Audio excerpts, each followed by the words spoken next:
Indiana Smash is entering a new era with the kickoff of the Hoosier Saga.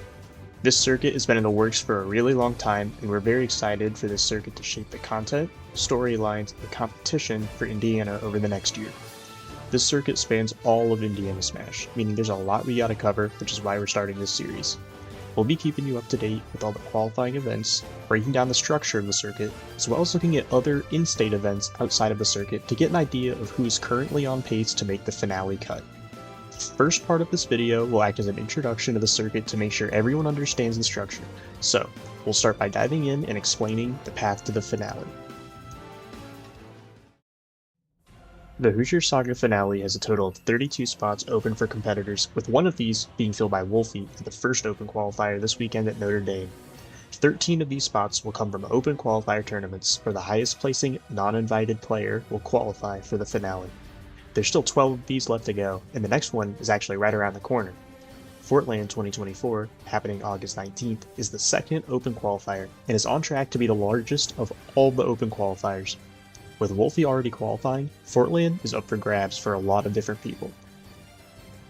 Outside of the open qualifiers, the other 19 finale spots are split between high school, collegiate, and voted qualifiers, so let's break that down. 8 spots will go to the top 8 finishers of the IEN High School Finals in May 2025.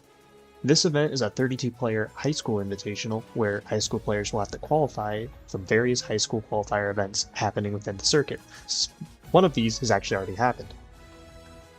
Flash's Frenzy 2024 kicked off the high school portion of the Hoosier Saga on September 28th, and the top 3 placements from it were all given invites to the high school finals. Those 3 were Enchanted IBE, an Evansville Link player, Brari08, a Michiana payroll player who's previously appeared on the Indiana Youth PR, and lastly, the winner of the event, Respect, an Indy Pac-Man player who's also frequently appeared on Indiana's Youth PR. The next high school qualifier is Manchester's Spartan Smash in November, where 12 high schoolers will qualify for the high school finals. Next up, we've got 8 collegiate spots up for grabs in 2025. There will be 2 offline college student-only qualifiers in both January and March, with 4 slots open for each. These tournaments are a little unique to the other qualifiers in the circuit, as anyone already qualified for the finale is not eligible to enter. This means that there won't be any tiebreakers, so the stakes for these tournaments will be extremely high, as all the top seeds will be eligible to be invited. Lastly, 3 of the spots will be decided by a voting process in May 2025. Anyone interested in this process will have access to multiple votes that can be used on anyone nominated for the voting phase. Votes can be purchased by purchasing merchandise to support the event, however, everyone will have access to 1 free vote. On top of this, 1 additional free vote will be given per event attended in Indiana between October 2024 and April 2025. More information on the voting phase will come in 2025, so stay tuned. Anyways, that covers the structure of the Hoosier Saga and should give you a good idea of what it'll take to make it to the finale. As mentioned earlier in this video, FortLan is approaching fast, and this tournament is going to be a real bloodbath for the Hoosier Saga's second qualifying spot. So, for the second part of this video, we'll be taking a preview of this event. This event has a bunch of potential qualifiers, all fighting for a single spot, with top seeds Sir Dank, Jeja, Suspect, and more out-of-state players who are not eligible for the Hoosier Saga finale. Competitors will need to be ready to make some big upsets to get the best possible route towards placing the highest at this event. With Wolfie already making it to the finale and Mysterica not attending the event, it really is anybody's game right now. So, let's take a look at the players with the best positions right now to grab the spot.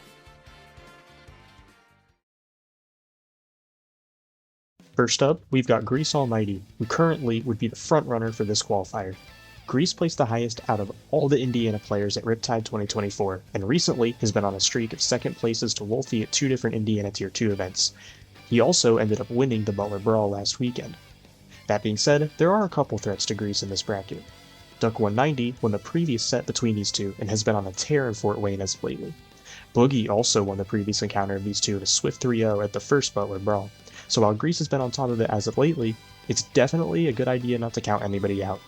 That being said, Grease has an all-time head-to-head record very positively in his favor versus both of these, and actually has winning head-to-heads against every single Indiana player attending outside of Wolfie. Grease absolutely is the frontrunner for this position, and definitely should be a threat for anybody looking to obtain a spot right now. Duck 190 is another prime candidate for this spot. They only lost sets to Wolfie and Mysterica at Take Flight recently, so with a good bracket path, Duck could be in a really good position to grab this spot. That being said, Duck has had a lot of hard in-state matchups they'll have to overcome if they end up falling to any of the top seeds in winner's bracket. Plus ended up taking 2 different sets against Duck in the Q3 2024 season, and while Duck did win their previous encounter with Grease, Snake has always been a problem character for Diddy Kong, and Duck has never beaten both Grease and Sunny in the same bracket. Augment has also proven to be a tough opponent for Duck as of lately, winning the past few sets they played at Manchester Mondays. That being said, Duck's also done pretty well against out-of-state invaders as of lately. Duck ended up beating Fair at Victory Road 2024, and also ended up beating Defoe at Afterburner 2024. So Duck is definitely in a good position, and with 1 or 2 upsets, Duck could get the right path to make the cut. Speaking of Augment, the FortLan Terry might be a dark horse going into this bracket. Augment recently got 9th at Take Flight 3, and while this might not seem like a super high-end result, it's worth noting that he only lost to Mysterica and Wolfie, the 1 and 2 seed in both hard matchups for Terry. Outside of these two, Augment has had pretty good records against a lot of potential threats in Indiana. As we mentioned earlier, Duck has had a lot of trouble beating Augment recently, with Augment winning 4 of their last 5 sets. Augment within the past year has also gotten wins on Boogie, Grease, David, Pars, and even has a 100% win rate versus Loafer. Augment could very easily grab a spot here with the right bracket path. However, it's worth noting that he has some bracket demons that will be hard to cover. Augment and Mario, the FortLan Game & Watch, have been trading sets recently, and Augment has also traditionally struggled against several Indiana Smash gatekeepers, such as Mace, Scrubbed Out, Monty, and more, although it's worth noting that none of these players will actually be entering the bracket. Augment has a very good chance of making this work with the right amount of upsets. However, he hasn't always been great at defending Indiana, so he's really going to want to make a path through losers here if he wants any chance of making it to the finale through FortLan. Lastly, we have Boogie. Boogie has had some very high peaks recently, but also some tough losses over the past season. Boogie ended up going on a great run at the Butler Brawl, beating Grease 3-0 and taking Jin to Game 5.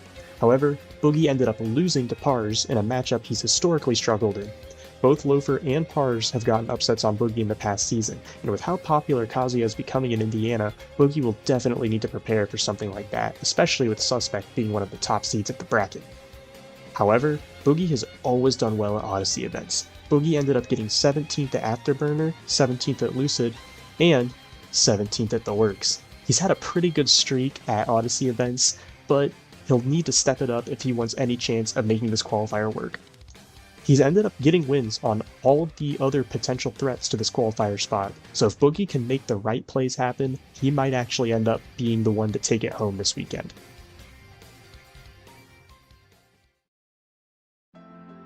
This bracket could shake up in a lot of different ways, and it's definitely hard to make any predictions for sure, with the seeding still being finalized. With that being said, these 4 players definitely have the best chance at grabbing the second qualifier spot for the Hoosier Saga next weekend, and it'll be very interesting to see how everything plays out with potential top seed upsets or losers path runs. This event will be a great spectator experience if you're invested in the saga, so make sure to tune in this weekend if you won't be there at the event. This video is the first in a series recapping the Hoosier Saga as we embark towards the finale, so if you want to stay in the loop, make sure to subscribe and follow us on socials for some additional circuit content. We'll be back next time with our FortLan recap, as well as a preview of the 3rd Open Qualifier, Kilroy Volume 8. Thank you, and catch you later.